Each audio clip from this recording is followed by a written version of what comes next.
Hello, what have we here?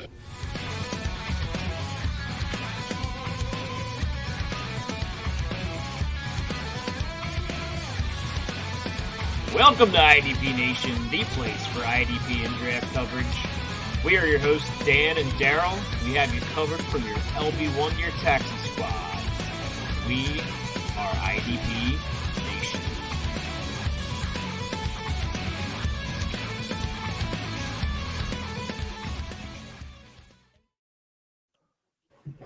Welcome to IDP Nation. I am Daryl Winstead. I am joined by my co-host Kyle Bellafuel. What's going on, Kyle? Hey, Daryl. Doing good. How you doing, my man?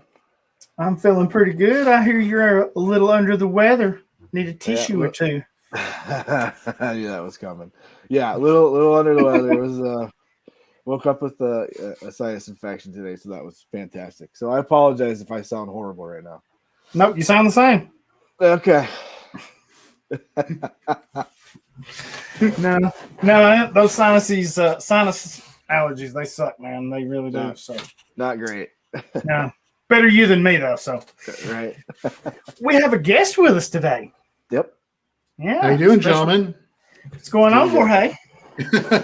I am thrilled to be here. A fellow fantasy and framer, Nate Markham, was on the show, I believe, a few months ago, and he was just praising all you guys and all the work you do here. And the second you said, "Hey, would you like to be on the show?" immediately I was like, "Yes, can't wait." Awesome. Thanks for joining us. Yeah, thanks for joining us, man. You do a lot of stuff, fantasy and frames, all kinds of different. You want to tell everybody what you're doing, where you're at, what you got coming up, all that good stuff? Sure. So I'm the creator of fantasyandframes.com. You can head over to our Twitter page at fantasyandframes. I've been doing this since 2017. Was mostly redraft and IDP. This year, we're picking up Dynasty as well. We specialize both in Dynasty, redraft, IDP. Like I said, we're also delving into fantasy baseball. We're focusing on being your premier source for relief pitcher information. We got a great team over there, but brought on a bunch of new writers. So we're going to have a lot of content coming your way. I love fantasy football. We love what we do. I really, really love IDP. I mean, I've been playing since 2013. In fact, there has not been a fantasy football league I've ever played in that did not have an IDP. So I don't know what it's like to not play in an IDP league. Needless to say, when I found Nate Cheatham and the IDP guys, and then found you guys, I was like, yes, the community. I can find a community that can rally behind IDP. It is great learning about both sides of the ball. Look for me, and here's a selling point for those viewers who are trying to should I dabble in IDP? Do you like catching touchdown passes? Yes. Cool. Do you like seeing a quarterback hit and brought down to the ground with ferocity? Yes. IDP is for you. So there you go. Absolutely. That's awesome. And it's interesting because it's rare that you find somebody that's never played fantasy football without IDP. Yeah. Yeah, that's everybody awesome. Everybody you usually talk to, they've started, offensive only or something, but to just jump in IDP, I like that. Big points for you, man. Thank you, man. It started out as just a one IDP, and then I got into a league where it was all the offensive positions, and then 2 defensive linemen, 2 linebackers, 2 defensive backs, and from there, the eyes were open, and next thing you know, we're breaking it down by quarterback and safety and edge rusher and defensive lineman and interior lineman. The combinations and so forth are just amazing, and the different platforms that are out there that support IDP. It's fantastic, and it's a great community to be a part of. It is. I mean, a lot of people want to call it a niche group, but man, like you said, this community is so close. We reach out and help each other. I mean, jumping off onto each other's shows and stuff. I mean, a lot of other ones, you don't see that in some of the other subs or whatever, genres or whatever you want to call it, a fantasy. But IDP, man, everybody's helping everybody. That whether we agree or disagree, we're always glad to help each other out and bring each other on and good stuff like that. So, yeah, man. Got anything new you're working on as far as upcoming or? So right now, like I said, we brought on a bunch of new writers to help handle some of the Dynasty content. My role at Fantasy and Frames, as we've been growing, normally I do a lot of the in-season work, like the starts and sits articles for the week. But I got to be honest with you, my role has kind of shifted as Fantasy and Frames has been growing, and so I'm kind of more of the behind-the-scenes person, so to speak. The way I view it is, I'd rather let the people who write for me or do podcasts for me, I want them to get the exposure because they're the ones putting in the hard work and helping Fantasy and Frames become something bigger and something that people can go to as a trusted resource. I'd rather put them out on the pedestal than take any of the credit for myself. So I feel at home behind the scenes, in terms of coming up with creative directions for football specifically. So it's fun for me doing this. Do I miss, getting out and doing articles? Yes, maybe that'll change in the fall. We do have a podcast called Fourth and Frames, which is one of our fantasy football podcasts that we put out each week, me and Teddy Ricketson. We do keep that going. And then we're starting a brand new fantasy football podcast called The Four-Eyed Basics, where it's basically two average Joes who play fantasy football, who know a little bit about stats about fantasy football, and talk to your average player who doesn't want to get overwhelmed with average depth of target and tackle rate and yards after catch per reception. They just want to talk football. They want to talk about fantasy, why it's fun, and maybe teach you a few things along the way. That is awesome. So Ken and Scott are going to be doing that for us. So that's coming up pretty soon. And so just a lot of producing. Long-winded answer to get to what you were asking me about. Just a lot of producing behind the scenes. No, man, that's long-winded answers is what we like, man. We like people that's doing multiple things and got their hands in all the cookie jars, so to speak. I find it fascinating that people like to do the behind-the-scenes stuff. I talked to Nate, and now hearing you do that, other than this podcast, I don't do a lot of hot behind the scenes. I'm writing and ranking. Kyle too. I mean, we're writing, ranking, scouting and stuff like that. So it's just always kind of intriguing to hear those behind the scene guys. Makes me want to call you boss man like Nate. I give him a hard time calling him the boss man. Nate Cheatham is a great guy. He actually let me write for IDP guys. I did the injury report a couple seasons. What was it? 2019 did the injury report. And they brought me on for a podcast, and can't say enough of good things about Nate and everybody who's over at IDP guys. Great bunch of guys. Yep. Well, you're welcome here anytime with me and Kyle. Thank you. I may fire Kyle 50 more times before it's over, so I might be leaving a new co-host. So you never know. I'm always open to possibilities. There we go. You heard him, Kyle. You better step your game up. You better step your game up. By the way, I like the change of title of the podcast episode to twinning, because now I just can't with you two. Kyle and I are twinning hardcore right now. So it's yes, they are. Glasses, the color shirts. I didn't even notice it, and they mentioned it before we started recording. So if you watch our YouTube coming out this week of this episode, I can't unsee it. It's almost a perfect match. Same color shirts, the black rim glasses. Yeah. Yep. It's almost like two Kyles, and I can't even stand one Kyle, let alone two. We're coming for you, Daryl. We're just getting started, man. Before you know it, you'll have your own pair of glasses that you'll be rocking with us. And I know I've had a couple already, but geez, if I'm seeing twins already, that's bad. That's bad. Very nice. Oh man. Let's just get into it. Lots going on. Jorge, we've done free agency for the past 2 weeks, seems like, or maybe 3 weeks, but ever since it opened up, even a week before, it's just been balls to the wall with trades and players being re-signed, tags, and all this stuff. And it's, while most of your big names are gone, it's kind of not slowed down. So, since our last episode here, I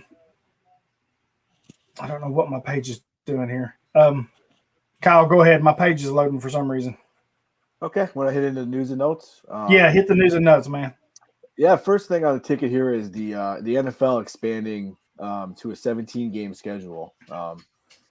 Definitely a big news ticket there. What do you guys think about that, the extra game? obviously as fantasy football managers and players, more football the better. But right. For the player standpoint, interesting. Yeah, I'll if I'm a player and I'm worried about making the most money I can in terms of securing my financial future, because we all know in football contracts aren't guaranteed. The only thing that's guaranteed is the guaranteed money. If I'm negotiating that, and this is a physical sport, people play it for a few years. The shelf life for a lot of these players is not a long time. Mm-hmm. And a lot of what goes into, I'm assuming, for their contract negotiations is based off of the number of games that they're playing. And so now they're getting, they're getting paid this amount of money for not the same amount of games that they negotiated their contracts for. I can understand why they might be upset about that. I also understand the other side of the coin where they're like, oh, you guys are millionaires, just suck it up and play. I'm like, you know what? You suck it up and play. Come over here and you tell me, you go through the grind, right? And you tell me if the $1 million is worth it for you, or could you even handle a tackle, let alone playing a whole 16 games or 17 games? Look, Kyle, you said it best. I'm excited for it. Obviously, from an IDP perspective, from a fantasy football perspective, right? Give me all the football you can, because you know what? We're all in starvation mode. After the Super Bowl, we're looking for anything football related we can talk about. That being said, I would not be shocked if you're going to see a lot of our big name stars in football in the NFL kind of do a whole, sitting pattern of like holding out or trying to get more money out of this because of this extra game. And I can't really say that I blame them, to be honest with you. No, yeah, it's absolutely. Right. And I've already seen from the fantasy side, fantasy managers kind of complaining about where to move the fantasy playoffs. Do you extend your season? I've seen some of those arguments. What are they going to do? It looks like they're going to keep just the one bye week, which is going to be rough. I would kind of like to see them expand the rosters if they're going to do this, because you're cutting out some of these preseason games. So why not expand the rosters, even if it's just a handful of spots? I think that makes sense. But fantasy impact, I like it. Like you said, the more I can get, the more I love it, the more I want. So I like it. I think eventually, it may be down the road, but I think eventually we get to 18 games. The way it's going, right? Yeah. As long as they're paying the dollar for it, they're going to keep making adjustments. You brought up a good point, though, Hollywood. What are your thoughts on the fantasy playoffs? Should it be now 15, 16, 17, or should it be now the final week is a 2-week thing? I guess I'm curious about both of your thoughts, you and Kyle. I really hadn't seen it till the other day when somebody in one of the leagues that I'm in, they were kind of, before this was official, and they were kind of bouncing, if it's 2 weeks, what are we doing? You should push it out because it's not fair if there's a late bye week, because fantasy is so much different from the NFL. If it's a late bye week, it's probably hitting in that early teen area, which is either your playoff push or the beginning of your playoffs. And they were raising the stink over it.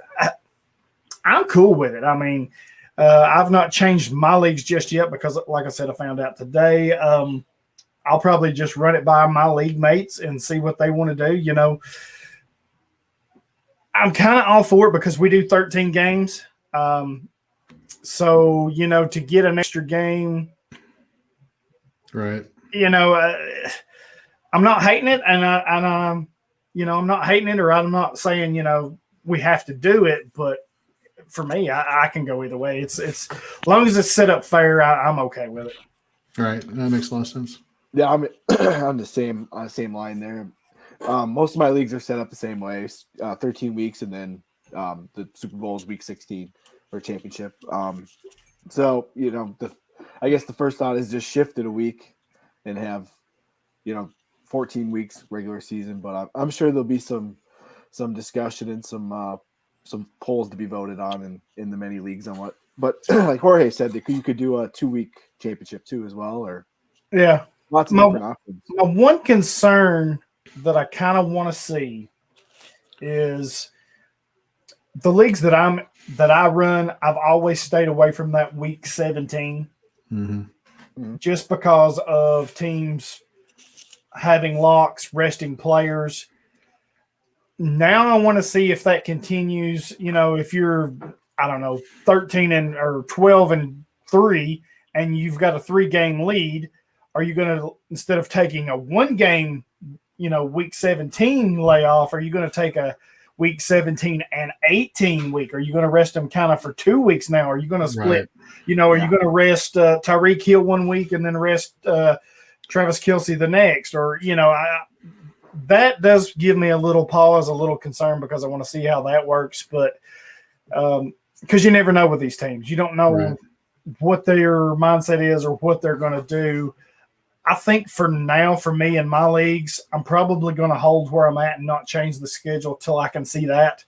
Because I think to change it and then have to go back, I think that just causes a little bit much. So I'll bring it up to my league mates, but I think, I'll be like, hey, we don't really know yet how they're going to use that extra week. So I would err on the side of caution and stay where you're at and see, and then adjust next year. That what you just boom right there. I totally agree with what you just said. Because you know they're going to be playing 16. You don't know 17 or 18. So it's And I think it's the teams that are really way ahead. Kansas City, New England for all those years when they had 3-4 game leads on everybody going into that final week. Well, are they going to, especially if you're going to beat up, are they going to use it as a 2-week get ready for the playoffs, or are they still going to do the 1 week ready thing? That's just kind of my thoughts on it. Other than that, once I see kind of how teams do it, I'm good to go. So, that's a smart way to go about it, man. I agree. Yeah. I know a lot of people's different on that, but I was just curious to your all's thoughts. So that's pretty cool. I don't even know how this happens. How do we get a Green Bay Packer right off the top? You put it in there.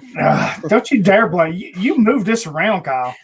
But they re-signed Tyler Lancaster to a 1-year deal. I know you're high on him, Kyle. Pretty good signing or re-signing for your Packers? Yeah, it's just he's a key rotational player with Dean Lowry and Kingsley Keke along the front.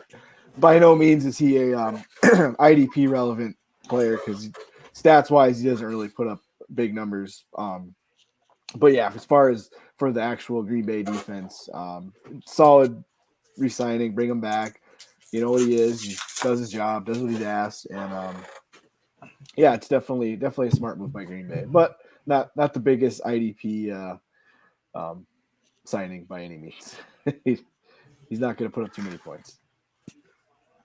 Well, they need some sort of stability on that defensive line. So I think this brings that familiarity back for Green Bay, just from like a real football defensive perspective. It's kind of crazy. Like, the 3 players you just mentioned, Lancaster and the other 2, it's like the defensive tackles are just like rotating in and out, but you got the 2, you got Smith and you got the Smith brothers on the outside, doing their thing. Those seem to be the staples of this pass rush for Green Bay. So, it's whatever combination in the middle you can put together, great, and just let the other 2 guys on the outside do their thing. And I think, what you just said about the familiarity, Tyler Lancaster, bringing him back, I think that just helps keep the machines going, putting the cog back into place and just keep it going as it has been. And he's kind of young too, ain't he, Kyle? He's been there a few minutes. He's not. He's been there a few years. Okay. Let me see here. I'll tell you somebody else that I think this is a huge. Like I said, we're kind of straying here. This is how we do, Jorge. We kind of stray. I think a person that I'm really looking at that a lot of people like coming out a few years ago. Each year they're like, well, this is the year. This is year. I think this is the year for Rashawn Gary. Michigan. Huge year for him right here. I think you could see him actually just boom this year. So Preston Smith, I kind of have a down year. Zadarius, he's the stud, so I can actually see that swapping now with Rashawn Gary taking over that role, being that stud. Maybe I'm wrong. Maybe I miss here, but I don't know. I got that feeling. A lot of times I go with my gut. I got a feeling here. My gut's never let me down, by the way. I just got a feeling this is his year. It almost feels right. You know what I mean? People have kind of reached for him the last few years, hyped him up, and now that it's kind of died back down, it just feels like this could be the time.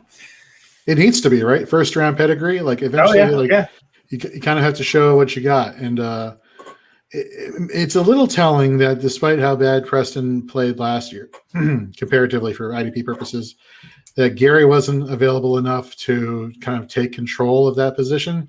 Maybe it was just he hasn't got a firm grasp of the defense yet, or I have, your guess is as good as mine as to the reason why that's happening. But if this is his year, he needs to do it this year. So we'll see. Yeah, no, I agree. I'm a Rashawn Gary fan just because last year I think he took it more serious from everything I read in the preseason. He came in great shape and worked really hard and, was constantly in the coach's ear asking for things to work on. And his play, he definitely took a step forward in year 2, but, definitely there's, like you said, Jorge, there's more. We expect more in year 3 here, being that first round pedigree. And, Preston Smith was just okay last year. Right.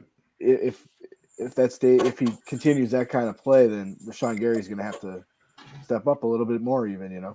Or they may even just have to put him in there just because they need to see what they got in it. Yeah. Right. And I think they're gonna find ways to mix the 3 of them in together. They did last year. It's figure out what kind of scheme they want to run this year with the new defensive coordinator and work them all in there and get some pressure. Yep. Totally. Yeah, I think they got to. I mean, you've always got to see what you've got in your young guys, even if they've not lived up to the potential. There comes a time you have to see. And with Perez and Smith being a little older, almost on the backside of his career, you have to see what you have in Gary. So, I agree with both of you, and I just think that it just feels right with him. So, hopefully I'm correct on that. Dallas Cowboys. This was something I saw today. Kind of piqued my interest. I think somebody asked a question about it. They asked about Aldon Smith and his value. And before I seen this, apparently Mike McCarthy says, they could potentially bring him back. But before I seen this, my response to the question was, well, they don't have a whole lot else outside of DeMarcus Lawrence or, if you really want to go to it, Randy Gregory. They don't have a whole lot of options. They tried Everson Griffin. That didn't quite work out. They've got some young guys that really didn't work out. So I think if the deal's cheap enough, they almost have to bring him back. As far as a fantasy value, I don't know that I'm touching him. I know it was last year he had that breakout beginning. He was a comeback player of the year candidate for sure. Had some good games or whatever, but I think I'm kind of avoiding him as a fantasy manager. Yeah, no, you're right. That being said, look, when he was paired with DeMarcus Lawrence, I mean, these guys were kind of when you look at their stats side by side for Dallas, at least, I mean, Lawrence had 34 solos. Smith had 31. Lawrence had 11 QB hits. Smith had 14. I mean, it's almost like, I thought when Smith came on the team and when it was going to free up one of those two, it's going to free up. Right, the defenses were going to focus on one edge rusher and free up the other one. And it's almost like they basically fed off of each other, where the defenses or the defensive coordinator was not showcasing one edge rusher over the other. He was just like using them in tandem, which great for keeping them fresh, right? Not great for my fantasy roster when I want one of them to go off and not the other one. Right. No, absolutely. And I think the thing is like, he had 5 years off of football and then he came out of the gate so strong. Everybody was just like, wow, right? Like he's back because he had some great years with San Francisco. Oh yeah. Like he was just a fantastic pass rusher, just a nightmare off the edge. So like right away, it was like even more glowing that he was doing so well because, 5 years off football, who would have thought, I never would have thought we'd see that. But he slowed down as the year went on, like Jorge said and Daryl said. I mean, if you can get them late in drafts, why not? But I wouldn't reach for him, I guess. Exactly. I totally agree. I wouldn't reach for him if he falls to in an area that you like, sure. But I totally agree there. I wouldn't reach for him either. Yeah, and I'm like you. After 5 years, I never expected him to come back. Right. That's just crazy. But Jorge, you kind of mentioned the name there, DeMarcus Lawrence. Yeah. Man, how far from the top is he falling? I think he's a sell for me. If you can get anything for him, I think now's the time. You got to get out. So I think his production, in fact, I can pretty well recall when his production tapered off. Before he got the contract, after he got the contract. And I'm not exaggerating. Those numbers have gone down. Yeah. There we go. He kind of even tried to blackmail him or threaten him with the surgery, the injury. I think it was a shoulder or something. Yeah, shoulder. Because me and Dan talked about it. It's funny. He didn't get his contract, and he's like, well, I may just take this time and get the surgery and kind of heal up and get ready. And then they kind of, here you go, paid him. And you said it, that whole time frame right there, that's the point. Before then, awesome. After then, zilch. I think he's still got a big enough name you can get something for him, and he still does good enough. So, for me, I'm selling if I can. Yeah, I agree with you. There are two names in terms of defensive linemen / edge rushers that I am selling as best as possible. One is DeMarcus Lawrence. Another one is not on Dallas, but Cameron Jordan. I'm kind of off the Cameron Jordan hype train. We can get into that later if you want. But, yeah, we can. Speaking about Dallas, though, look, he needed somebody to help free him up, and he had that with Aldon Smith last year. Now, did he take advantage of the opportunity? I don't think he did, or I don't think maybe he's just that good enough anymore. I will tell you this: how they bring back Aldon Smith is going to be interesting because, look, they have a majority of their money tied up on offense and 3 players. They need to draft defense. They need to go and get free agents for this defense. I mean, but they got to do it on the cheap because that's the only way this defense is going to, come back together and gel cohesively. For me, I think the strong part of about this defense for Dallas is the linebacking core and the safeties, to be honest with you. I feel like from an IDP perspective, these guys are these are the people that you want. And just from like a real football perspective, like these are going to be the people that keep you in games. Donovan Wilson came out of nowhere last year at the safety position. Fantastic. They bring in Keanu Neal, but now you're seeing reports that he's playing weak side linebacker, or he's going to be doing a combination of safety and weak side. I mean, this is the heart of the IDP focus for the Dallas Cowboys. I mean, you mentioned it with Keanu Neal. Mike McCarthy said, hey, he's going to start working with the linebacker group. That tells me Sean Lee is officially done. Right. He's been done for a while, but I think that kind of seals the deal. I don't know that I'm hating that, or, I don't think I'm hating that for Neal because I think that playing along LVE and Jalen Smith, I think that's a pretty good move for him. Yeah, absolutely. And with him moving to weak side, that gives him that coverage ability, and he has that experience playing in the defensive backfield. Exactly. And you have, Van Der Esch there. What's really interesting is what they're going to be doing with Jalen Smith. It's crazy to me that you hear all this talk last year of, Jalen Smith sucks. Jalen Smith sucks. And I guess I was just looking at it from a fantasy perspective. I'm like, what are you talking about? This guy is a fantasy stud here, linebacker. But one of the things I read today was that they may be moving him to being more of a run stopper or like a pass rusher kind of role that you had the Aldon Smith do a little bit, which I think is great for him because I thought a couple seasons ago he was the epitome of what I like to call a IDP fantasy Swiss Army knife.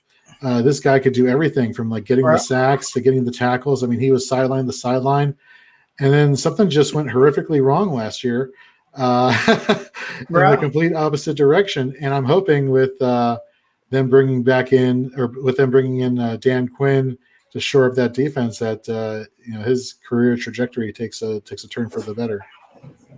Absolutely. Yeah, I agree with you, man. I love that.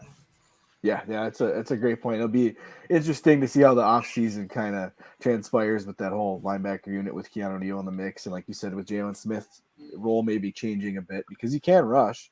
So, and I think I think a lot of that kind of depends on LVE staying healthy too. Yes, with his neck and stuff. I mean, it's almost like Sean Lee's been so good for so long, and then he had the injuries. They get LVE, and now he's kind of having injuries. It's like a Groundhog Day for them at that position almost. But I like it. If you got all three of them on the field and are healthy, Jalen Smith, LVE, Keanu Neal, that's pretty intimidating because that's three different style of linebackers playing three different spots on our, three different linebacking positions. Man, that's a lot of options you can work with, Isn't it kind of interesting? And there's no relevance in fantasy for this comment I'm about to make, but you look at the two middle linebackers for the Dallas Cowboys, the past 7 years. Sean Lee, injuries just happen to find him. Like they're on the field, they pop up, boom, I got you, Sean Lee, found you again this year. And now you're seeing something similar with Van Der Esch, whether it was the neck injury that derailed him for a whole season, or remember last week in week 1, he got injured and he had like a broken bone in his neck. I think he had like a broken neck. Yet he managed to come back. I mean, interesting that this middle linebacking position is like kind of cursed in a way. No, like I said, no relevance in fantasy or anything whatsoever. I just find that very odd. No, I'm with you. I believe in that same stuff. And believe it or not, I kind of look at that stuff for my fantasy teams. I mean, it's kind of something you have to factor that stuff in. I mean, when players are getting, which I know any player is injury prone or whatever, but when they kind of reoccur like that, it makes you think. I mean, it does. It makes you think. That's a good point. Awesome stuff, man. Houston Texans, they restructured the contract to Zach Cunningham. No big deal to him. I think he's there till 2024, I think. But it created another $5.63 million in cap space that they're not going to know what the hell they're going to do with. And I'm loving it. They can have all the money they want, just like Sucksonville. And, hey, just throw your money down the toilet. That's I love it. So, just a cap move there. New York Giants, they signed defensive tackle Danny Shelton to a 1-year deal. I kind of like this for them. It's a cheap deal. Big guy, can stop the run, especially after they lost Dalvin Tomlinson. Right. I think they had a role or a need to fill, a spot to fill. I don't think he's as good as Tomlinson by any means, but I do think it was a quality signing to at least maybe Band-Aid the position, so to speak. Yep. Yeah. But I'm sorry, Kyle.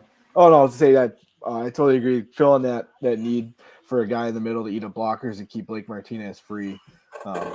Definitely. Yeah, I always like Dalvin Tomlinson. I think he's a little more IDP relevant, and I think he's a little better player than Shelton, but a good move for that defense. It's just making a lot of moves, too. They're bringing Go ahead, Jorge. No, I was going to say, sorry for interrupting. No, go ahead. Hollywood, you said it best, a cheap deal. I mean, this guy has an injury history. I don't think he's played a full 16, at least in a couple of years, if memory serves me correctly. And Kyle, like you said, freeing up, the outside guys, whether it's a Blake Martinez trying to get to the running backs, or their new signing, their new guy, Leonard Williams, freeing him up to do stuff off of the edge as well. Truth be told, I forget which podcast I was on, but I was talking about Leonard Williams, whether I bought the hype last year from him from a fantasy standpoint, and I didn't if he left New York, because I thought he in New York got the volume that you wanted your IDP star to have. I didn't think he was as consistent enough as fantasy point producer. If he left to go to a different situation where that team had a functional offense, he's not going to be on the field as much. I think he was a product of him being on the field as much as he was. It's going to be interesting now. They sign him to this big deal. The offense gets an upgrade with Kenny Golladay. What does that mean? I don't know. What does that mean for Daniel Jones? I don't know. We'll find out, right? Saquon Barkley back. Like, we don't know what this offense is going to look like once it's assembled. On paper, it looks good. But if it looks good and it performs well, does that hurt Leonard Williams? Is he, that's going to be something I'm going to be looking at personally very closely. Is he a product of volume, or does he actually have what it takes to be that next DL1 or, be in that DL1 discussion? And that's two great points there. Getting back to Williams, the volume thing, I'm kind of with you on that. But there's all, does the offense being good or better and on the field hurt him? It kind of hurts his volume. I get you.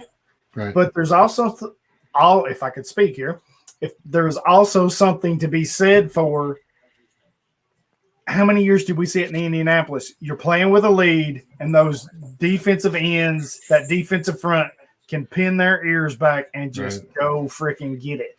And I think that could be beneficial to Williams. I'm with you. I didn't see the big breakout going to the Giants. I really didn't. I thought maybe he would increase, just to change his scenery or revitalize his career a little bit. I kind of thought there would be a boost there, but I did not see I think it was 11 sacks that he had this year. I just did not see that. I thought we'd see more back in the 7 to 9 range at most. And he 11 sacks tag worked out a big deal, worked out for him, worked out for the Giants. Then you kind of, back to the 1-year deals we were talking about. This is how my brain works, Jorge. You have to forgive me. I'm the same way. I'm sorry I put you through the loop. My bad. I can see it in Kyle's face. He's like, oh, shit. These 1-year deals, I kind of like, and here's why, because it's almost like COVID has kicked everything and everybody and everything we love, music, sport, it's hurt our home life, our work life, everything. It's almost like it's killed us. But you know what? I like it for fantasy football, and I'll tell you why. Because, NFL too, in a way. Because this salary cap has bottomed. They cut, basically 17, 18 million off the cap. Teams are struggling to get below the cap. It has turned the NFL up on its ear a little bit, because it's forcing teams to make moves that they would never make before. Never. Because you got the cap room. You're not going to do this. You're not cutting him, Right. So it's forcing them to make moves and forcing them to sign players that they normally wouldn't sign or go after. But here's the kicker. It's only 1 year, because this thing next year is going to bounce right back, even with the TV contracts. And that's what these players are banking on. That's, hey, I'll bet on myself for a year. I'll sign this deal for a year, because I know next year in 2022, I'm fixing to get freaking paid big time. Right. I just like it because it shakes it's almost like you're in a dynasty league for 15 years and your team inside and out, and then all of a sudden the commissioner says, all right, shakes it all up, and then that's basically the same thing, and I kind of love it because of the uncertainty. You said it right there. For redraft, I think people can navigate those minds pretty well, just avoid certain players if they're concerned about something for this year. For dynasty managers, it has to be driving them crazy. These deals. Yeah. Trying to assess value, rookie pick value has to be something that they're taking into consideration. And it's not so much I'm sorry. Yeah, that's something that they take in consideration. And depending on who's the player, whether it's on offense or defense, this is a thing. That's my professional analysis. This is a thing. Yeah, it's a curveball that we just didn't see coming, and I kind of like those things. While they kind of suck, and you have to, like you said, kind of have to roll with it and adjust on the fly. I kind of like those things every once in a while, because there is I think you can be, I don't want to say perfect, but you can be too dialed into your teams and know what they're needing, and what's going on. You can kind of forecast ahead with contracts and this, that, and the other. But this curveball, man, we didn't see it coming, and I kind of think it's a good thing. I kind of, the shakeup kind of good there. Here's one I really wanted to get to. Arizona Cardinals signs safety Sean Williams and Malcolm Butler to a 1-year deal. Love the deal for Butler, for them. But the Sean Williams, I almost didn't see it. I seen it when I wrote it down, and it didn't hit me. And I was like, Sean Williams. And it didn't hit me that it was the Bengals, Sean Williams. It just didn't hit me. And I was like, Oh, shoot. And I'm loving this. This is a dirt ass cheap deal for them. We're just, maybe 2 seasons removed from him being a top 15 safety. Cincinnati had 2 top 15 safeties. Williams, Jesse Bates. They signed, Bates' rookie years. Then they signed Von Bell, and that killed Sean Williams. I don't know how he fell out of favor or what happened, but when they signed Von Bell, that was Katie bar the door for him. I don't know what happened. I think maybe once he moves on, we'll hear more from this. But Williams is a quality safety. I mean, he's more of an in-the-box, beat-you-up physical safety, but I like this for Arizona. It's a freaking dirt cheap deal, I'm assuming. Put him next to Budda Baker. Oh, man. I mean, you look at what they've done on like defense. Everybody likes to look on offense what they're doing. Oh, AJ Green's there, but look, JJ Watt. Even if he's half a player he was in Houston, right. he's a viable starter. You mentioned Williams. It sucks that when Von Bell came to town, we thought we were going to get 3 safeties on a defense for the first time in forever that were all fantasy viable, and he just became a special teamer basically, and now he goes to Arizona, and who's his competition? Charles Washington? I have no idea who Charles Washington is. And no disrespect to Charles Washington, watch him have a great fantasy year and make me eat my words. But for right now, like I feel like even being an older player, referring to Williams, that is, this is still a great position, and I'm right there with you, like in an in-the-box kind of guy. And it's so interesting to me. Like he could play up at the box, could be that kind of like run stopper, excuse me.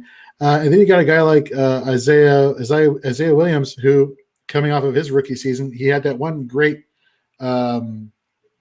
game against Seattle, but he's played all over the field. He can play in coverage. He can play at linebacker. Like there's so many options on this defense now to just get after the passer or to play in coverage. I'm actually pretty happy from an IDP perspective, the most though with Malcolm Butler. I mean, this guy was leading the Titans in tackles last year with I think 100 and something. I want to say he was our best damn defensive player last year, and it wasn't even close. Right. So that those tackle opportunities, it makes me wonder a little bit about whether or not him being there hurts Budda, from a passes defense standpoint or an interception standpoint. But I mean, come on, it's Budda Baker, right? You're not going to fade Budda Baker, but it is interesting that there is going to be some competition for stats.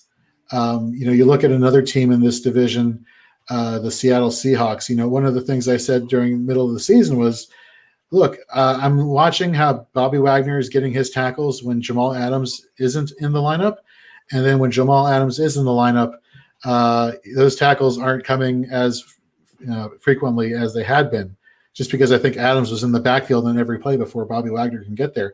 So there is something to be said, I think, for putting a lot of playmakers on a defense and thinking that every single player can still retain its fantasy value. That being said, I'm not fading Bobby Wagner in redraft, nor should anybody else. And you're not fading Budda Baker in redraft or dynasty because of this competition. And it goes back to what you're saying. Let's say, for example, back to what you were saying about the 1 year deals. Let's say, for example, this Malcolm Butler deal for 1 year, it hurts Budda Baker's fantasy value like tremendously. And everybody's freaking out like, oh my God, what do I do? Do I try and capitalize on name value for Budda? Yes, send him my way. Yeah, please do. Because after that year and Malcolm Butler's gone, they're not going to just bring somebody in who has that same upside. Like that's hard to find. Like he's an elite athlete for a reason. Unless they re-sign him to a larger deal, then that's a different conversation. But it can definitely fool, these 1 year contracts can definitely fool somebody into thinking that a player is on the decline when really they just had an off year. And then after this 1 year, it's going to be back to normal. Right. And to kind of touch on Bobby Wagner, I think normally I would kind of, before all this happened, before the cap dropped, all these 1 year deals, I think I would have kind of faded him just a little bit because he is getting older. Right. The miles, the mileage on the tires. But with them not bringing KJ Wright back, I think that boosts his value back up. So I think that kind of helps him there. Man, good stuff, Jorge. Love it, man. Yeah, that's You ask and I come prepared. Whatever you guys need. I love it, man. You're hitting on some stuff that I just wasn't thinking of, and you're making perfect sense here. Yeah. Kansas City Chiefs, they re-signed Daniel Sorensen. Great move for them, I think. It's a 1-year deal. They also signed Jerron Reed, who was cut earlier this week by the Seahawks. They signed him to a 1-year deal, $7 million. Made sense that they're going to sign Sorensen back. They have the Honey Badger back there. They have Juan Thornhill, who I don't know what the deal is with Thornhill, why he's not made a bigger push as a starter, whatever. But Sorensen played his ass off for him last year. So I think that was a good move for them. Did not see them signing Jerron Reed, but, man, I love it. You're going to have Frank Clark, Chris Jones, and Jerron Reed, and I forget Terrell Wharton or Derek Nandi up there up front as that fourth guy. But I saw it somewhere, and I wished I could remember who said it, that they could see Chris Jones and Jerron Reed playing those 2 tackle spots on the early downs, and then on the money down, pass rushing downs, Chris Jones kicking out to defensive end with Frank Clark, because they got rid of Tassin. Well, they didn't get rid of him. He's on somewhere, Tassin Payongo or whatever his name was. I'm not going to try to pronounce it. Yeah, I know. I know. I know you're saying. Yeah, I know. I butchered that, but man, that makes sense. I mean, if you can move Chris Jones around to win matchup advantages, that's freaking huge. He's a beast. And bringing Jerron Reed, I still think Jerron Reed's a talented player. I know he's been up and down in Seattle, but I mean that's a good get for that defensive front. And Sorensen re-signing with Kansas City, I think, is good for his IDP value because of the way they use him. I'm not so sure if he would have went elsewhere, if he would have, if he'd be relevant like he was last year. But good, like we were talking about earlier with Tyler Lancaster for Green Bay, just a good, solid signing to bring back, just a guy who knows the system and could put him right back to what he was doing. Yeah. I feel like Sorensen's so underrated too. Right. Well, you look at his solo to assisted ratio. I mean, he puts up a lot of solo tackles. At least he has been when Honey Badger's been there. I think he led the team in total tackles this year, I think, for Kansas City. So it makes sense, this 1-year deal. I mean, it seems like they have a good tandem for IDP purposes in that backfield, or in that secondary, excuse me. Yeah. Yep. For sure. Miami Dolphins, they've been movers and shakers for the last 2 years. But they re-signed linebacker Landon Roberts to a 1-year deal.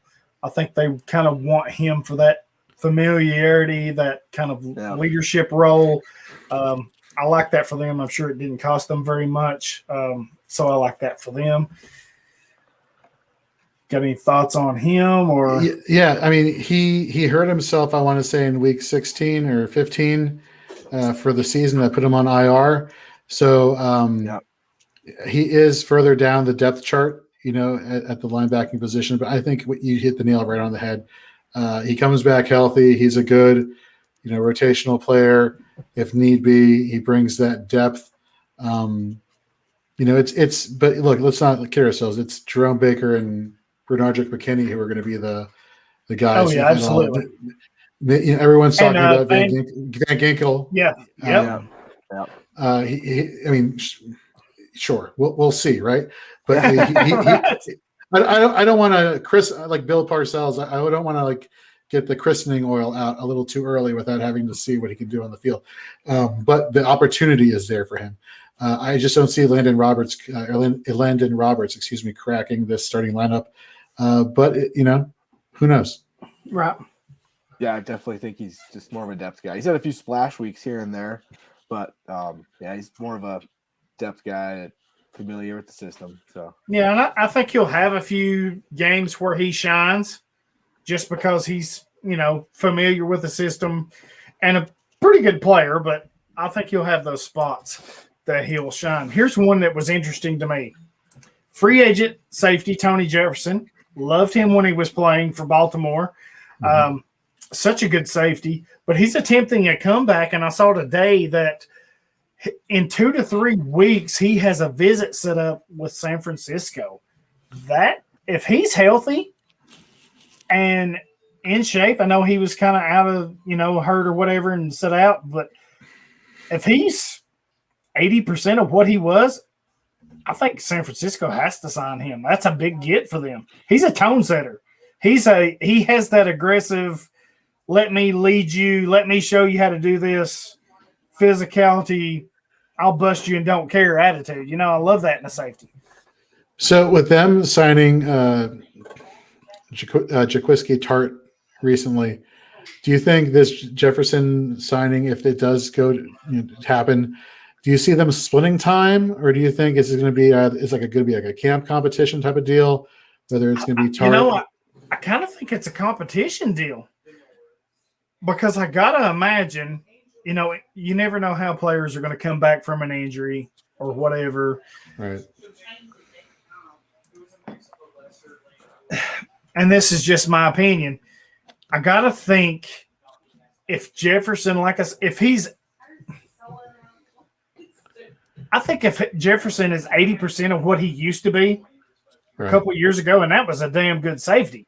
Yeah. If he's 80%, I think he beats out Tart easily. He's a truck stick, Yeah. And I think you kind of got to have that on your team. You need that type of player on your team. Right. Not that Tart is bad, but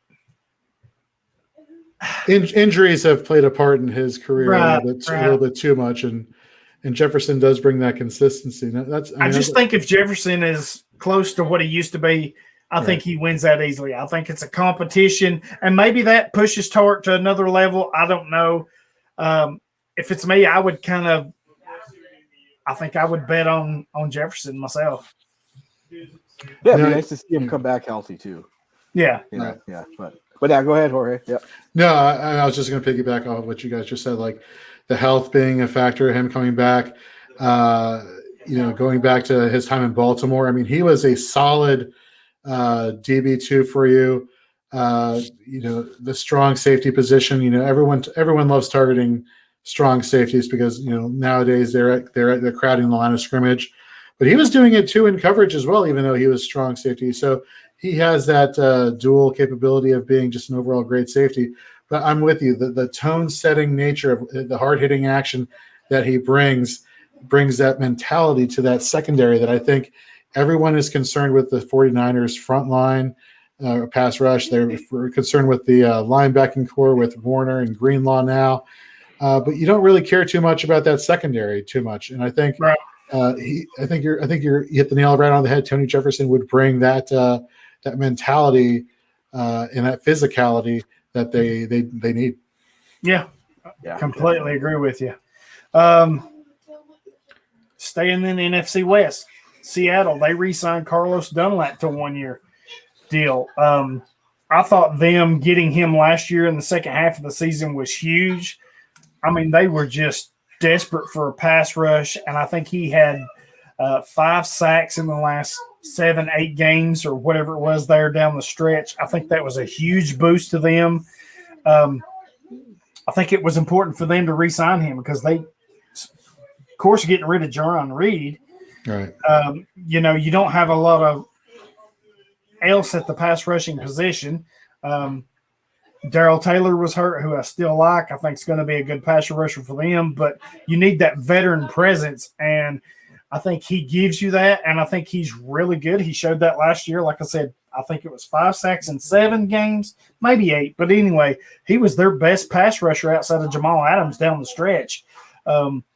Getting him in there for a full year, I think that could be very, very beneficial for them. Love that re-sign for them. And look how they're pairing him up now. You have the recent signing of Kerry Hyder Jr. I love that. You bring the familiarity for Dunlap being there a year. You bring the up-and-coming playmaking potential of Hyder Jr. You got Jamal Adams coming into that backfield at safety. You have still Wagner there. There's some IDP players to be looked at in the Pacific Northwest. There is. Absolutely there is. I think it's a really good re-signing by Seattle to pair him with Hyder, like you guys said. Seattle's been hurting for pass rush for a while, and those are two guys that last year both of them played very well. So Dunlop did what he got to Seattle, and in Cincinnati he was ready to get out of there. So right. And Hyder's so underrated. If y'all remember 2000, don't hold me to this date. 15? No, Kyle. Nobody's listening to you. 2015. Anyway, when he played for Detroit. Right. Yeah. Yep. He was a defensive tackle. They kicked him out to defensive end. I think it was his first or second year in the league. And he had 8 sacks right off the bat. Yeah. So he showed then that he was a pass rush presence. And then for whatever reason, he disappeared and he goes to San Francisco a few years later, last year. Right. He was one of their best pass rushers. Very underrated player. I like that for him. Absolutely. And in our last news and note, don't know how I feel about this. I know he was a kind of a fantasy darling. Philadelphia Eagles re-sign Alex. Philadelphia Eagles re-signed linebacker Alex Singleton to a 1-year deal. Man, they've just been a mess at linebacker. I know they've got Daryl Taylor, TJ Edwards, and some guys, but Singleton really stepped up last year and was one of their better players, especially at that position. Kind of tells me that they're saying, you know what, you done good, but we want to see you do it again. Mm-hmm. And him kind of saying, you know what, I done good, and I'm betting on myself that I can do it again. So I kind of think it works out for both of them, him and the Eagles. You think he takes a bigger step forward this year? Kind of the same. What are your expectations for him with Philadelphia? Kyle, what do you think? Okay. Nate Gary wasn't cutting it. In Philly. To put it nicely, he wasn't cutting it.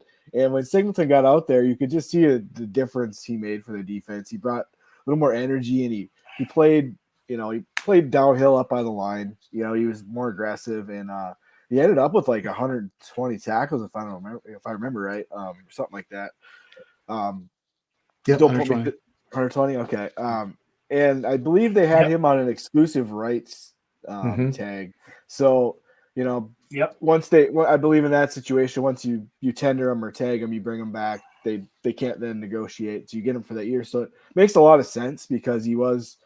Such a nice find for them last year. He stepped in, and now they can. They have solid options. If TJ Edwards can come back, they know what Alex Singleton brings. If young guys like Davion Taylor can take a step forward, maybe they draft a guy early day 2 or something in this draft. But like we said with some other players, like good familiarity for them. He knows the system. He was solid for him last year. Makes a lot of sense. Kind of what I see. I was a big TJ Edwards fan. Not that he has the same last name as me. There's no little bias there. Not at all. But, typically I like looking at middle linebackers, for being those run stoppers. But you hit the nail on the head. Nate Gary, from a real football perspective, he wasn't cutting it. There's a reason why he only played 4 games or 7 games or whatever it was. In Singleton, he came in and he played his ass off. He did. Just quite frankly, I love the prove it deal this year. But then here's something to consider: is Philadelphia going to be that much better on offense? I don't see it, to be honest with you. I don't know if they're going to be that much better. I think they may be a step. It depends on how they address the offensive line, to be honest with you. I don't know. I think they will be. If they can get that offensive line together, I think they will be better just because Jalen Hurts will have more confidence than what Wentz had last. Wentz, he was shot. Right. I mean, right, wrong, or indifferent, criticize him or praise him, whatever you want to do. He was his confidence was shot last year. So just having Hurts, who come in and played well down the stretch, had some big games, I think he kind of builds on that. So if they can get that offensive line together, I think they will be a little better offensively. So then that begs the question: is Singleton's production a matter of the fact that he was on the field so much because the offense was so bad in Philly. And if this offense gets better, what does that mean? You know, maybe that's why they gave him the 1-year deal too. Maybe they have high expectations on offense, and they want to see if he can do it in a limited capacity. Good point. 120 tackles. I think we're IDP, we're stat-based podcast. This is what we're focusing on. 120 tackles, I'll take the under. I don't think he gets there. Again, with that said, you give me 100, I'll take the over. Right. So I think he's in between those two, which is not a huge drop-off. Now, my question would be, how many impact plays does he give you? You know, sacks, interceptions, forced fumbles, pass deflections, stuff like that. Right. And I think that's kind of what you got to look at, because the tackles are relatively going to be there. I think for me, it's going to be, where is he at with the impact plays? Because he's going to have those to make up some of those tackle numbers. Yeah. Even with what I said with Hurts being better than Wentz and maybe that offense being a little better, I think they still have a lot of issues, and I don't know overall that team's going to be much better than it was last year, because they have so many deficiencies at wide receiver right now. They got to fix that. That's a good point. Yeah, no, definitely a good point. Man, that does it for the news and notes. See, I told you we get carried away here. I'm loving it. This show sheet's just a guide. We put it down and run with it. Take a minute here. We want to thank one of our sponsors, myfantasyleague.com. They help out with the IDP Invitational. They sponsor our listener league, IDP Nation 2 Listener League. They do a lot of good things. They're so helpful. Customer service is great. Every time I've had an issue or a question, they've answered me almost immediately. If not, it's been pretty quick. I know a lot of people think they're a little high on their price, but you know what? You get what you pay for. And sometimes that's a good thing, So, they've always been good to us. They've helped us out. So that's where I play basically 80% of my leagues, if not more. I just think they're fully customizable. They give you the most options. And they're always looking at new stuff that they can add. So really love them. Want to thank them for supporting us, and we support them as much as we can. Actually, 24/7 Sports is another sponsor of ours. They're doing all kinds of things right now with the tournament. Their baseball season's starting up. They got stuff with that, soccer, basketball. Go check out Actually 24/7. They're just as good as the big boys, and I'm not even going to mention their names. I've been on their site. It's crisp, it's clean, it's easy to use. They even have a free section where you can win money and prizes there. Make your initial deposit. Use our promo code Hollywood100, and they will match up to $100. If you put in 100, they're going to give you 100. They have a refer a friend program, which I think is attached to my Twitter page. That's an extra $30. So you deposit 100 and use that code and our promo code, you're getting 130 with your $100 deposit. So go check them out. They do a lot of good things. Locally owned, for Tennesseans, by Tennesseans. Go check them out. One more piece of news here. For those of you that are listening, and I'm piggybacking off of our sponsors here, we do have a few costs that we have to cover with recording, our equipment, stuff like that. We are making a transition from Podbean because right now that's where we're running everything through, but we're going to be transitioning starting next week. So this is the last episode that you will be able to hear off of Podbean. Next week, we are going to Anchor. Dan got with me this past week. We've got all that set up. So going forward, after this week's episode, we will be on Anchor. It's much better. It's more a cost-effective move for us. Same great quality. I'm still there, star of the show. I may or may not bring Kyle with me.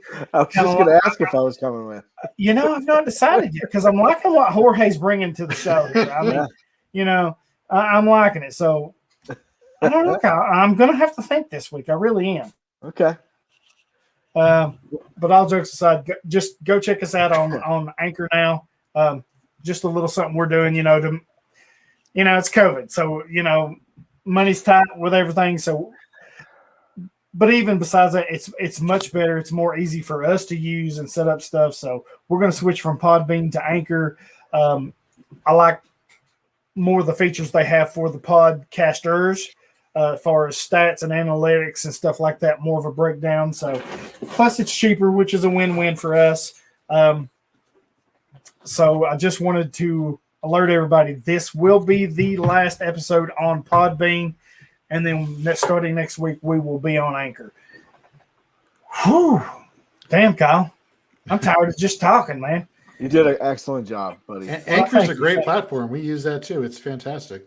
Yeah, well, we started on, back 4 years ago, me and Dan started. We didn't know nothing, and we hooked up on Podbean, and it's been good to us, and they have good stuff. But, we found Anchor with our sister podcast, the Davy IDP Grind, which is college-based, and it just made sense to make the move, and it's getting to the point where it's renewal time. You got to renew, your fees or whatever, and he's like, you know what, let's just make the move. And I was like, that makes sense. So now's the time. This will be our last week, and we'll catch you on Anchor next week. Cool. Shoo. I'm tired. That was a lot. You handled that pretty well. Hey. Well, thank you, Jorge.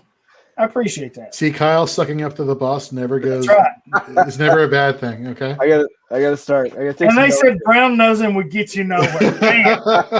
Kyle Jorge about to walk into a new position. I'm taking notes. You better be taking notes. I'm just kidding. I give Kyle a hard time, but I love Kyle sometimes. But anyway, good stuff. I said sometimes. Damn. I know you said sometimes. That counts. I know. Yeah, I'll take that it. That counts. Okay, so on to our main event. Our top remaining free agents, who we like left on the board, the impact they could have, maybe where they could go, all that good stuff. And Jorge, since you're our guest, I'm going to let you go first. We always let our guests go first, so I appreciate you're that. up on the board. Kyle gets in your way, just elbowing, kicking something, push him out of the way. That's okay. Kyle and I we're twinning right now. So Twinning, man. Yeah. No need to do that, but it's good to know that the option is there if I need to.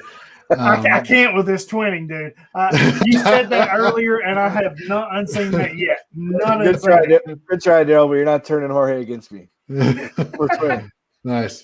I'm going to go with the number 8 total, number 8 linebacker, as well as defensive player overall in total tackles last year, with 134, 91 solo to 43 assists, 6 tackles for a loss or TFLs, and 4 quarterback hits. I'm going for Neville Hewitt. Look, Neville Hewitt reminds me of Demario Davis. Demario Davis, when he left New York, he was a Jet, and his last year as a Jet, he put up ridiculous numbers, and people in New York were like, oh, well, we're not going to pay. It's a one-hit wonder. He's just a flash in the pan, and they let him go.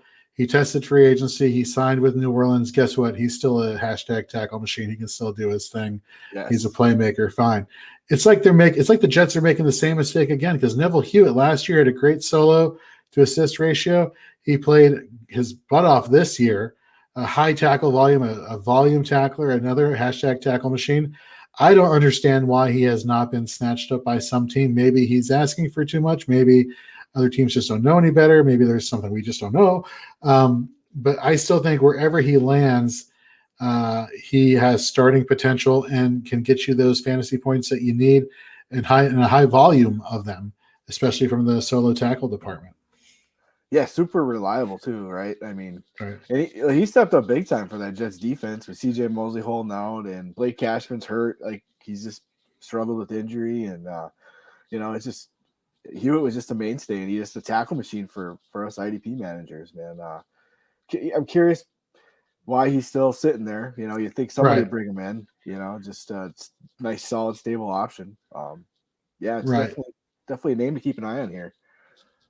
I like the call. Yeah, no, totally. And it's just so funny because another name that is on my list here, and he's also a New York Jet, or at least he was a New York Jet, was Brian Poole, cornerback. Yep. Now, normally cornerbacks are like the bastard children of IDP. Like they don't get enough love, right? Unless you're playing in an IDP setting that favors passes defense and interceptions more so than the other. But let's just say we're using Fantasy Pros scoring. I mean, he was averaging 9.8 fantasy points per game. He only played in 9 games last year due to injury, but he had a great solo to assist tackle ratio. He got to the football. He has a nose for the football, whether it was interceptions or forced fumbles or whatnot. And he's there. He's there on the cheap. Me being a Washington fan, I understand there are 2 spots that are glaring need for us: corner and free safety. I would have loved to have him next to Fuller in the secondary at corner. I think he is an underrated talent that people are just ignoring because of injury history. If he's on your dynasty waiver wire, I would pick him up and stash him, because wherever he lands, I think he has the talent to really help you. Now, granted, again, like I said, this depends on whether or not your league settings allow for cornerbacks to get more points for interceptions and for passes defense and so on and so forth. But I think Brian Poole and Neville Hewitt are both 2 former Jets that I think are really undervalued, and they should be on fantasy rosters, especially dynasty rosters. And I have no doubt wherever they end up, they're going to contribute. I like both those calls. Definitely solid, and I agree, man. If they're sitting there, if Poole would probably be the one that'd be sitting on the waiver wire more likely. Yeah. But grab him and stash him. Absolutely. Yeah, I love Brian Poole. I think he's so underrated. He can kind of play all 4 positions in the secondary: free safety, strong safety, corner, slot corner if you need him to. Can blitz.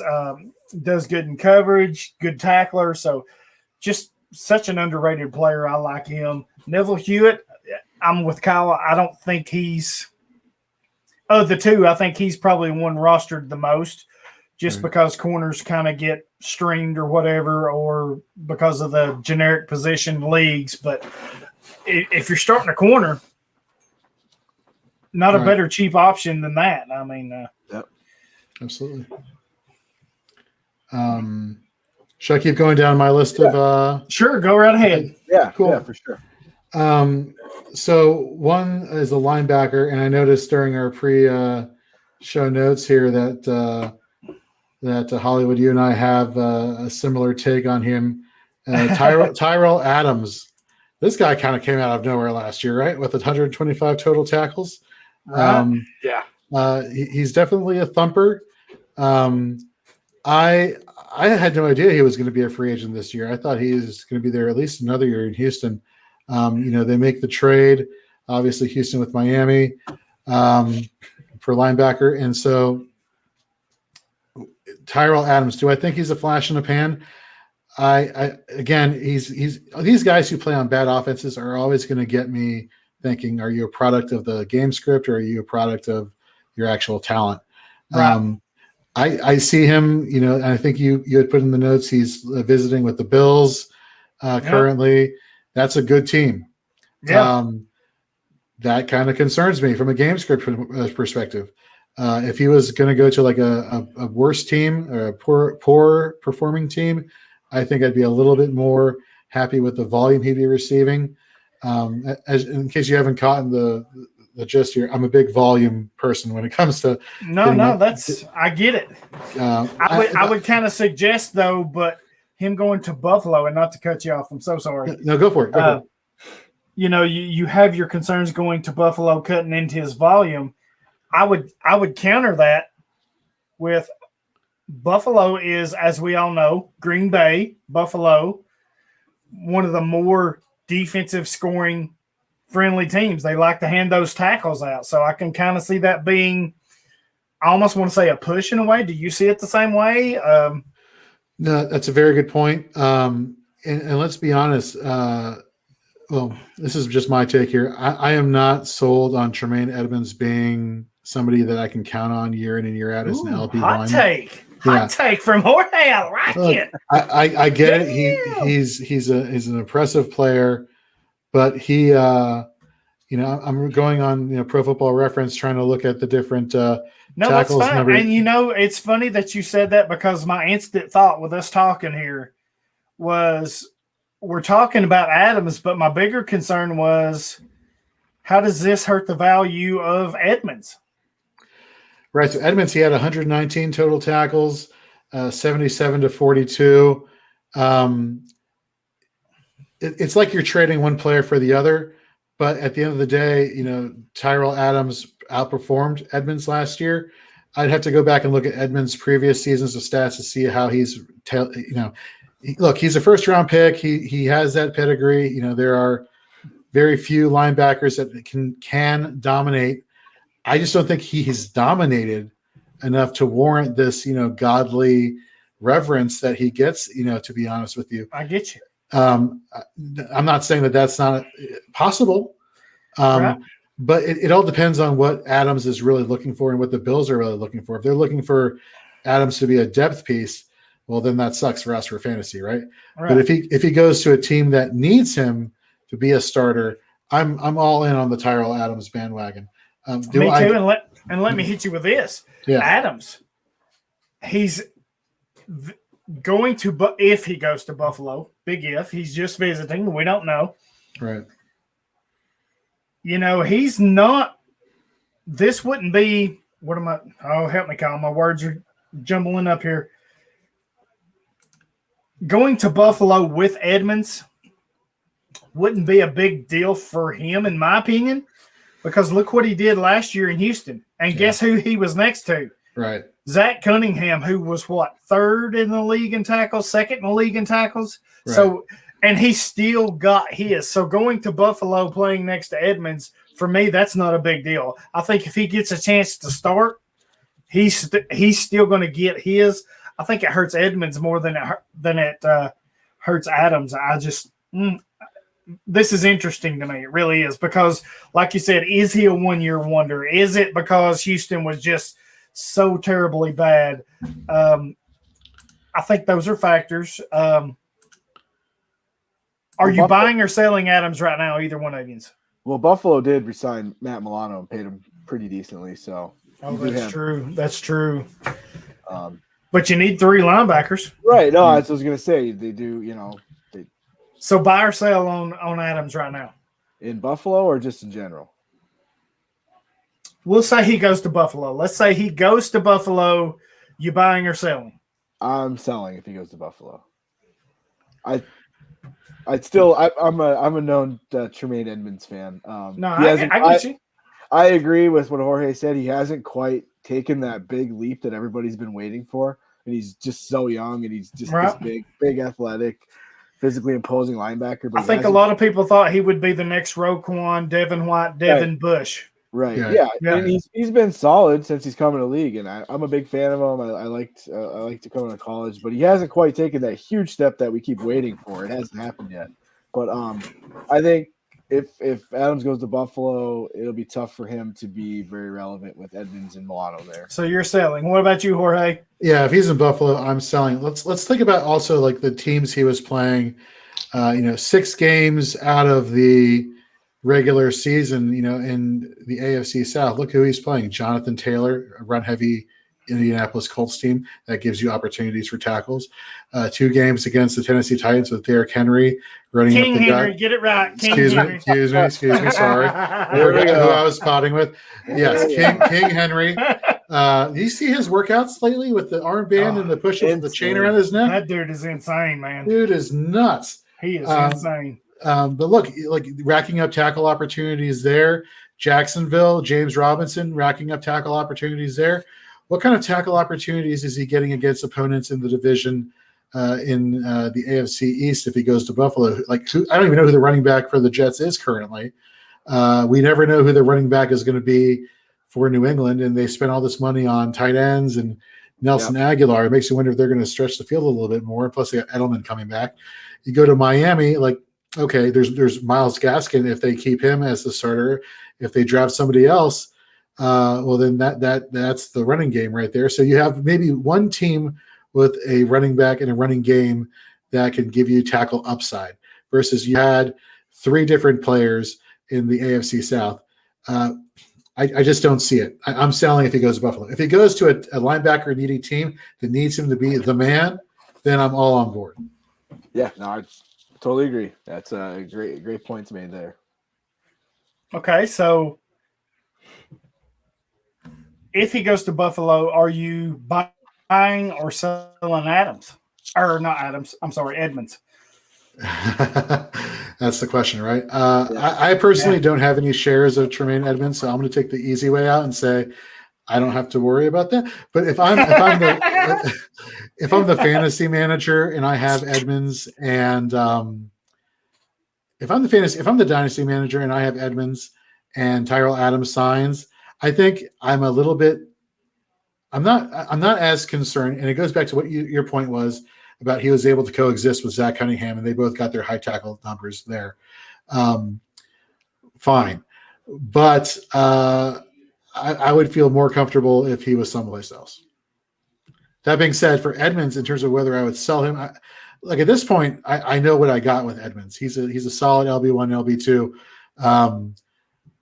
Okay. That's what that's who I'm expecting. And it would have to be like the second coming of Devin White in Buffalo for me to be scared of getting rid of Tremaine Edmonds. So I'd keep Edmonds. Okay. I'm totally on board. I'm keeping Edmonds as well. Yeah. I think so too. I think you have to, with what you have invested, probably where you drafted him at. He's not been a bust. He's kind of lived up to his value. So, are you, as a fantasy manager, are you a little concerned? Maybe, but I don't think it's enough to push you off of him because I think he's a good IDP asset. So I think I'm holding him too. Yeah, and don't get me wrong. I'm saying all these things about negatively about Tremaine Edmonds, but he's still one of the he's in a great opportunity. Right. Let's look at it like this. Using Fantasy Pros IDP scoring, he averaged last year 11.2 fantasy points per game. Tyrell Adams averaged also 11.2 fantasy points per game. So these guys are kind of like the same, 1A and 1B. Mm-hmm. And so if they can coexist, then you got yourself a linebacking tandem that one you can get a lot cheaper than the other. People are going to be going after Tremaine Edmonds because of name value. Yeah. Just like they were going after Cunningham for name value, right? Versus Tyrell Adams. So, I'm fine with Edmonds if Adams goes there. But if Adams goes there, I understand the whole coexisting thing I just brought up, and you had mentioned earlier. But I would feel more comfortable if he went someplace else. Right. And I love these conversations. I love why you're not a big Edmonds fan. These are questions that our listeners are. They're having these same thoughts, these same questions. They're talking with their league mates. What do you think here? So this is exactly what they want to know right here. This is good stuff. What was next? Did you get through your last one?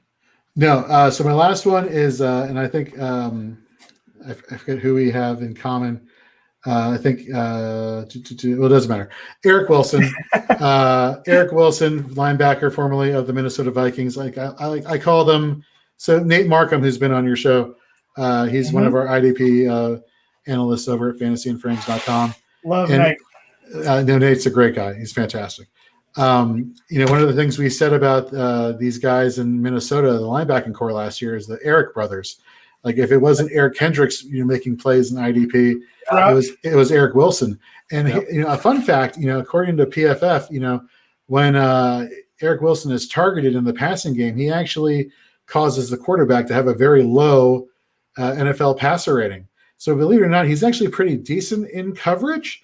And so one of the places I have been petitioning him to be signed by, and go figure because I'm biased, is the Washington football team. Because I look on one hand, you got Cole Holcomb, who's an up-and-coming player in IDP, who's really good against the pass. And on the flip side, you have an Eric Wilson who could also be very good against the pass. I mean, he is a perfect fit for Washington. And I'm going to use my voodoo magic, because back in February I was saying Fitz magic to DC, and then it actually happened, and I'm like, oh my God, did I just do this? Where's my voodoo doll? Okay, I want to do the same thing for Eric Wilson, because I think he would be perfect in Washington in this linebacking core. Again, makes you kind of concerned as far as why he hasn't been getting that contract sewn up just yet. Maybe he'll be like one of those 1-year deal guys. I don't know, but I think he has the playmaking potential to definitely be rostered, or at least try to acquire him for like a late. I would say I think he's worth a late first, but I would not give up a late first. I would say probably a high second round pick in your rookie drafts for Eric Wilson, mid to high. I'll put it like that, mid to high, for his services, because I think he really has that potential to pay dividends.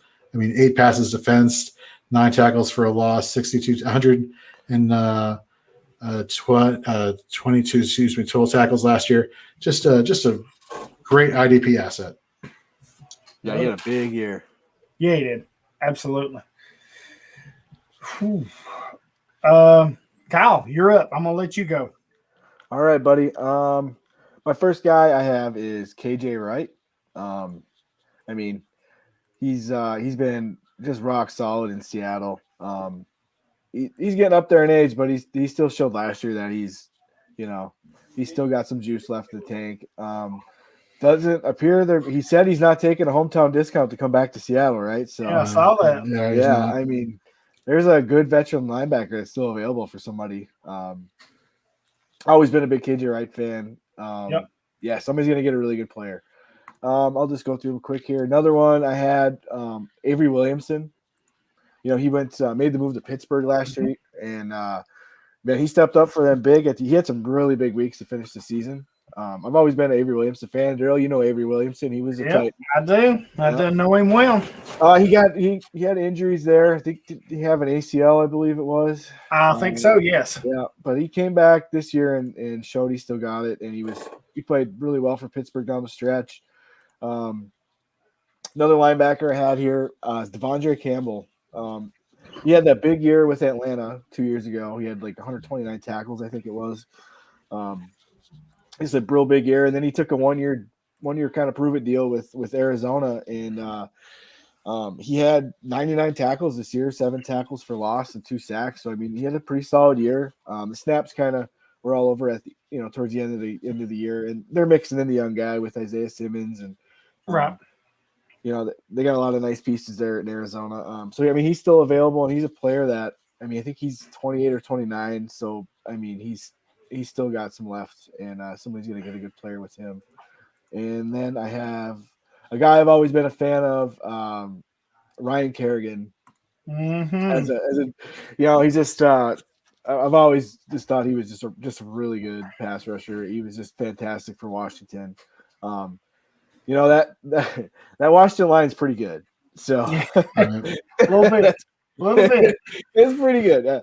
It's fantastic is what it is. And there wasn't a whole lot of snaps for him to be had there.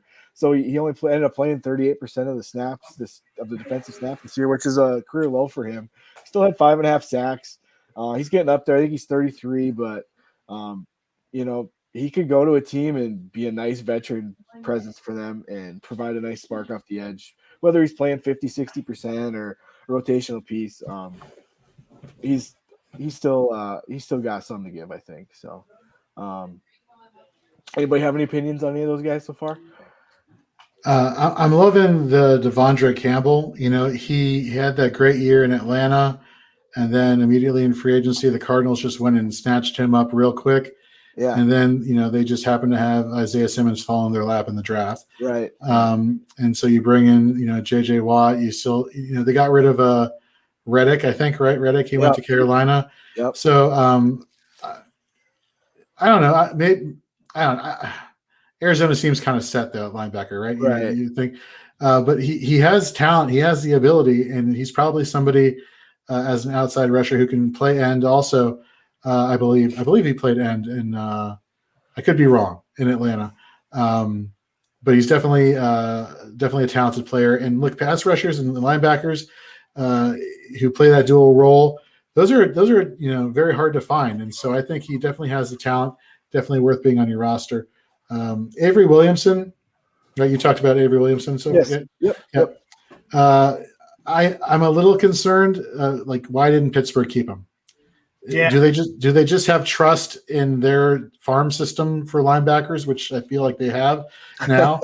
You know, Pennsylvania, Penn State used to be linebacker U. Well, now the Steelers are linebacker, you know, Inc. For the NFL. Why didn't the Steelers keep him? Did he want too much money? I don't know. That's my only concern with him. He is a talented, very talented player. Right. And I'm with you with KJ, right? I wish he would take a hometown deal because I don't know if I can envision him in another jersey besides the Seahawks jersey. But right. Yeah, I totally get what you're saying there. Damn, Kyle, I made fun of you and your allergies, and all of a sudden I've started sneezing my darn head off. Oh, shit. Man, y'all are killing it. I don't even know how to follow up some of this. Ryan Kerrigan, love him. So valuable to Washington, not just as an on-the-field guy, because I know he's more in a limited role now, backup role, but that leadership role, teaching those young guys, I think that's so valuable for them. I hope he finishes his career there. Now, with that said, I can't blame him if he wants to go somewhere else for a bigger role or more money, but would love to see him stay in Washington. Devonjay Campbell. I get the feeling you're not sold on Devonjay Campbell. Yeah. He's got bitter beer face. I can't, you know. Well, I don't know. I don't know where to.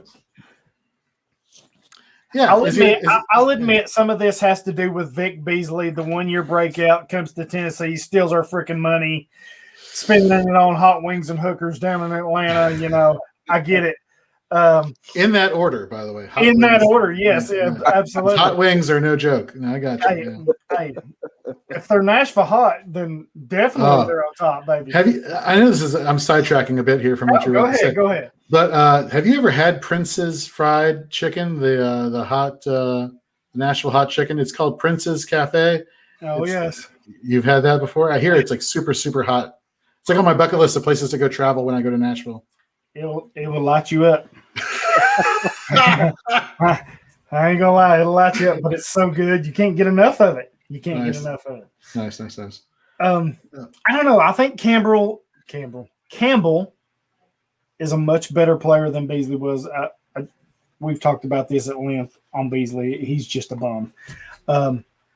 Campbell, I don't know. I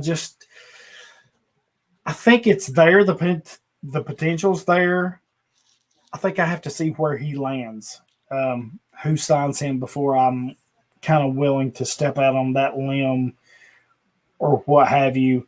I don't know. I think you guys like him a lot more than I do, and that's okay. You know, I just have my reservations about those. It almost feels like Atlanta knows they got one good season out of both of those guys, and they're kind of moving on.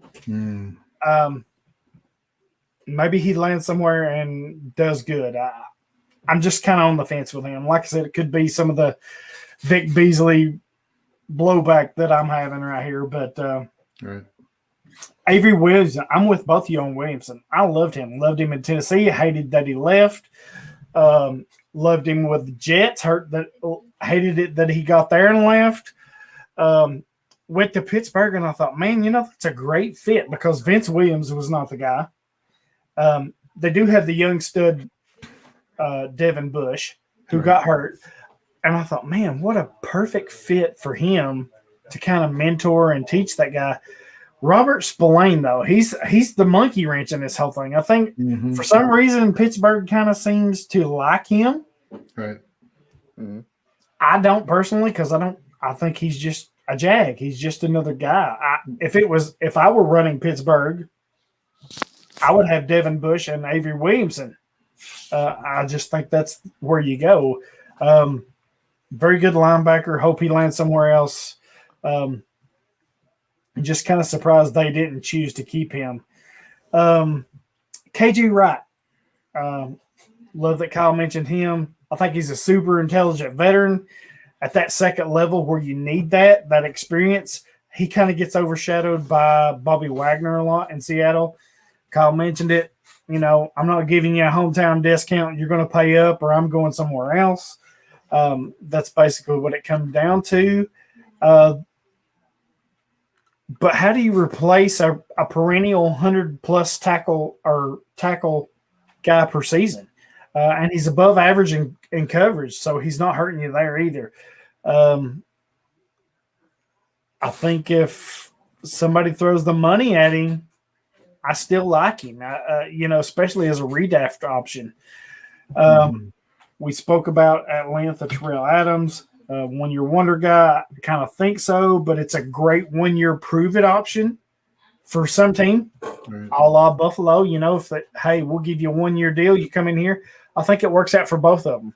I kind of like that. Two that I have that y'all didn't mention is defensive tackle Gino Atkins. They moved on from Carlos Dunlap. Now it seems they're moving on from Gino Atkins. He's been one of the more premier interior defensive linemen for the past 6, 7, 8 years at least. Kind of, yeah. Yeah, I mean, he's been in that range. They just haven't had a whole lot around him and Dunlap. I almost kind of wanted to see Tennessee pick him up, but they picked up Denicho Autry, which I thought was huge. So I think a team like Tennessee that could use that interior defender, I think you go all in on Atkins right now. I think he has another good year or two left, and he could be I think he can be a championship piece for you.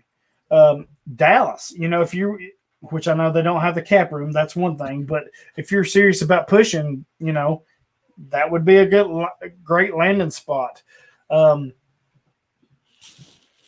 just think somebody that needs that interior pass rush, they need to go after him. Look, there are many things we can point to on Cincinnati that we can say is the problem that they haven't been successful. Gino Atkins was not one of them. Exactly. Yep. Probably the most stable defensive tackle you could find in all of football. That's a very good call there for like a 1 or 2 year fix or something. It's kind of a shame that they're just now getting Joe Burrow, which could potentially be changing that offense with Joe Mixon, T. Higgins. Right. It's almost like it's correct me if I'm wrong, but to me it almost feels like it's fixing to flop. Defense kind of was their calling card for a little bit, so to speak. Right. Now it's fixing to go over to that offense. Now they still have Jesse Bates and Von Bell, but I think that's Logan Wilson, Akeem Davis-Gaither, those guys, but I kind of feel like it's flopping. So we'll see. Well, they got Hendrickson too now in free agency. Oh yeah, I forgot about that. Yeah, they did. So they're Cincinnati's making moves. I think they're kind of flying under the radar here. But they're talking about the additions or the subtractions. Like Lawson's gone. Yeah. They're a little bit young. Yeah, thank you. That's where I was going with that. Yep, young. Absolutely. I mean, I like with their youth. I think you're just going to have to be patient with them.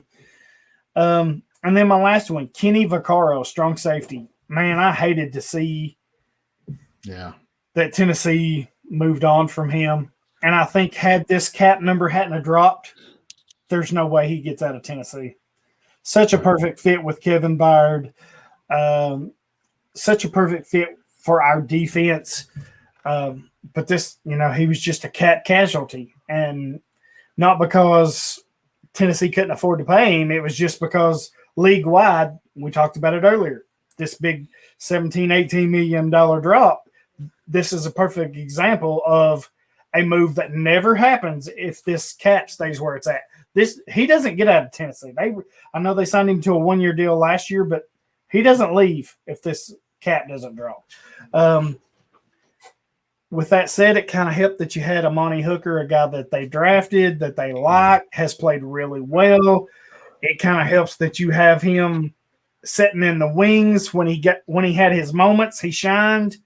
So I really get that, and I'm a huge Monty Hooker fan. You're looking for kind of a sleeper next buy low guy. I would suggest go and get him because teams are going to stay away from Kevin Byard. I mean, he led the league in interceptions. He's always among the top. They are going to stay away from Kevin Byard. So I think that second safety, that's where it's at. And then you consider that Tennessee's secondary is trash right now. It is trash outside of Kevin Byard. So I think Monty Hooker could be in for a big, big breakout season fantasy-wise. Vaccaro, getting back to him, I kind of sidetracked there. If you need a safety, you got to go after him. You can get him cheap right now. I think he's a 1-year deal guy. I mean, let's face it, he's going to sign somewhere for a year and say, you know what, you're going to get me this year, but I'm going to ball out and I'm going to get that big payday next year, probably 2-3 year deal. It's just. He got held out 3 games. Yeah, he did. No, totally.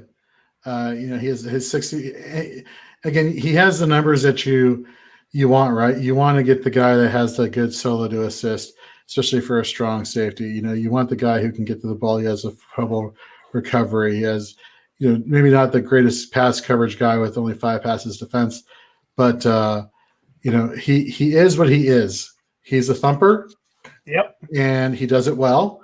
Yep. And let's go back a couple. I'm pulling up his stats right now. Let's go back. He's a tone setter too. High football IQ. I mean, he's smart. I mean, he's not a liability back there.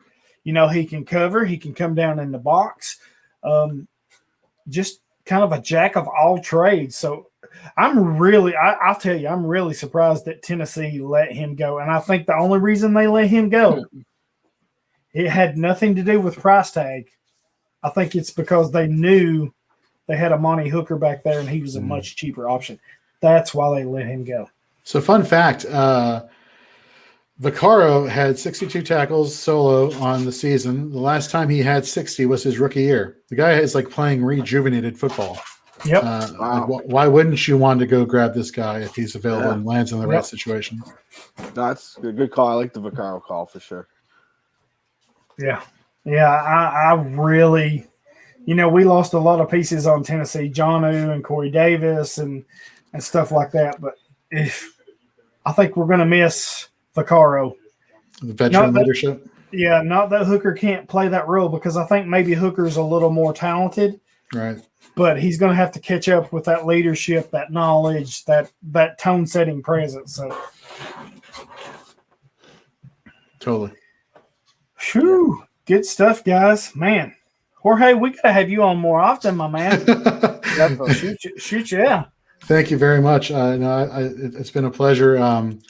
It's great talking shop. Like I said earlier, with doing a lot of the behind the scenes things, it's very rare that I'm able to get out. And so when you had mentioned, hey, come on the pod, I'm like, yes, get me. I need to talk some IDP. I need to talk some football. And it goes back to what we were saying in the beginning. It's such a great community, first and foremost. Meeting everybody. Kyle, I think this is the first time you and I have interacted. Yeah.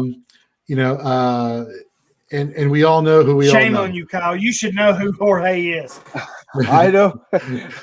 I'm not on Twitter very much, so sometimes, No offense taken. Don't worry about it. No, but it's fun. It's fun. You guys are fantastic. You guys got a great show.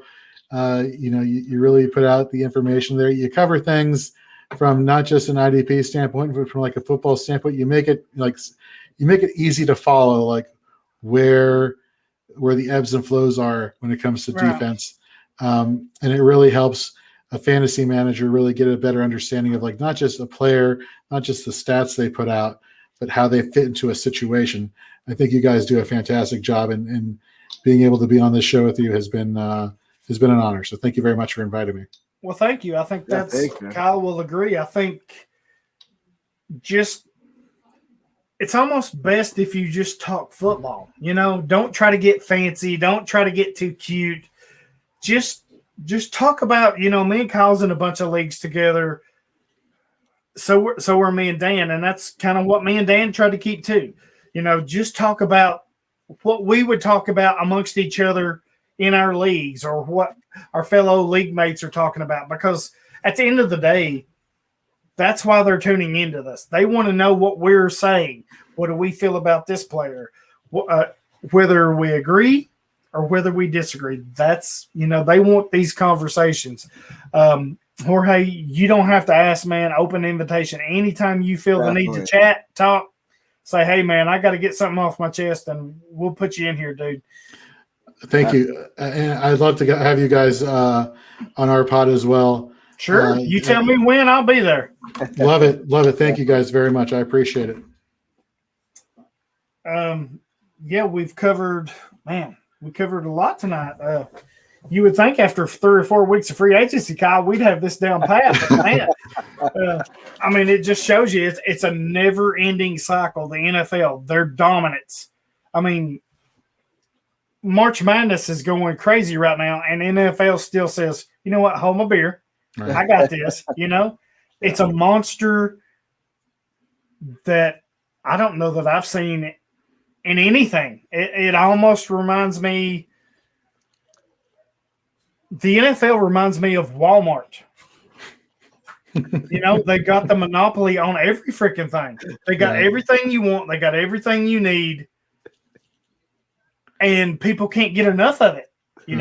They got high-end stuff, low-end stuff. I mean, you laugh, but you think about it. They monopolize the sports market, and they've done it so well and just honed in on it. It's like every little thing they do, they take it to the nth degree. The NFL draft. It's like the NFL draft has become its own monster separate from the NFL. Round one, even. You know what I mean? Yeah. It's like going to like a movie, Yeah. I mean, it's got its own night at its own time. And Daryl, I wasn't laughing at your analogy. I was laughing. Yeah, you was. I wasn't laughing because I don't know where the hell you were going to go with it. That's sort of my favorite thing with your analogies is I never know what to expect. Well, if you go back and ask Dan and Eric Hariff, who does the Davy IDP ground with me, one of my favorite sayings, and both of them still laugh to this day, is I was comparing a player, Brian Breesy for Clemson, defensive tackle, freshman, and I made the comment, it's like an elephant playing among cats, and it just freaking flipped him up to hell and back. That is all. I have to use that. I'm sorry. That's fantastic. It is, right? Like an elephant playing amongst cats. I love it. It's one of my favorites. I'm quoting that. I'm going to put that. I'm going to have somebody put that in an article, and I'm going to quote that. You go right ahead. But they still give me shit about that. But yeah, I mean, it's a good one though. One of my favorites. I mean, the NFL is just so dominant. So, the draft, it's even, we're talking about it right now. What did we do for the last 3 to 4 weeks? Free agency has become its own monster. Right. Yeah. Forget the season. You've got the draft season. You've got free agency. You've got the NFL season. You've got the playoff. The NFL is taking every little thing, every little crook, cranny, everything they got, and they're like, you know what, we're going to monopolize this, and we're going to turn it into the next Godzilla or King Kong. And, the NBA and MLB and hockey and college football is probably second because that's a different animal. But the rest of these sports, they can't compete with what the NFL's doing. They just can't. No, you're absolutely right. I agree. Totally agree. So, man, we got A lot going on here. Jorge, tell them where they can find you. Sure. If you want to tell them again what you're doing, what you got coming up. Sure. Thank you. So I'm Jorge B. Edwards. You can find me at Jorge B. Edwards on Twitter. Although Don't mistake him for his twin, Kyle Bellefield, right now.